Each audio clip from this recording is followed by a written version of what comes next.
राहुल वर्मा दिल्ली का एक होशियार लड़का। इंजीनियरिंग करने के बाद उसे अमेरिका की एक बड़ी एमएनसी कंपनी में नौकरी मिल गई। डॉलर की सैलरी, शानदार दफ्तर, कार, अपार्टमेंट, सब कुछ ऐसे था जो भारत में उसके दोस्तों ने सिर्फ सपने में देखा था। लेकिन हर रात जब राहुल अकेले खिड़की से बाहर झिलमिलाती रोशनियों को देखता, उसके दिल में एक खालीपन रहता। उसे लगता, मैं बहुत कुछ कमा तो रहा हूँ, पर क्या अपने देश के लिए कुछ कर रहा हूँ? कई साल गुजर गए, प्रमोशन पर प्रमोशन, अमेरिका में सम्मान, बड़ी टीम का हेड। पर एक दिन जब राहुल छुट्टियों में भारत आया, तो उसने दिल्ली की ट्रैफिक, गांव की टूटी सड़कें, सरकारी स्कूल की हालत और अस्पतालों की भीड़ देखी। उसकी माँ ने मजाक में कहा, बेटा, तू इतना पढ़ा लिखा है तो यहाँ आकर देश की सेवा क्यों नहीं करता? हमेशा विदेश में ही चमकेगा। ये बात उसके दिल में तीर की तरह चुभ गई। कंपनी में उसे वीपी का पद मिलने वाला था। सब कह रहे थे, राहुल अब तू टॉप पर है, ये मौका मत छोड़ना। लेकिन राहुल ने सोचा, अगर मैंने अब देश के लिए कदम नहीं उठाया तो जिंदगी भर पछताऊंगा। उसने अपने मैनेजर को इस्तीफा दिया। मैनेजर हैरान, are you crazy? You are living million dollars career for uncertainty.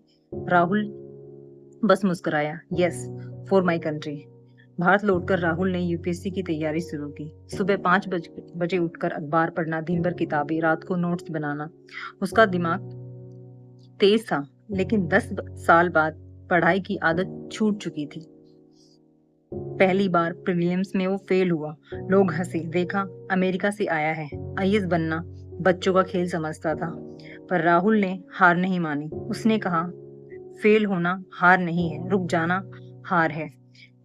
दूसरे प्रयास में राहुल ने और मेहनत की। Coaching, group discussion, mock test, हर जगह उसने अपना 100% दिया। आखिरकार रिजल्ट का दिन आया। राहुल का नाम ऑल इंडिया रैंक 32 पर चमक रहा था। माँ की आंखों से आंसू बह रहे थे। पिता गौर से बोले, हमारा बेटा अब अफसर है, पर सबसे बड़ी बात यह है कि उसने देश के लिए जीना चुना। आज राहुल एक आईएएस अधिकारी है। वो सिर्फ फाइलें नहीं देखता, बल्कि सड़कों, स्कूलों और अस्पतालों को बदलता है। लोग उसे देखकर कहते हैं, अमेरिका की नौकरी छोड़कर जो लड़का वापस आया था, वही आज हमारे गांव का असली हीरो है। ये कहानी हमें सिखाती है कि असली सफलता सिर्फ डॉलर की सैलरी या विदेश की नौकरी में नहीं है। असली सफलता है अपने देश और समाज को बेहतर बनाने में।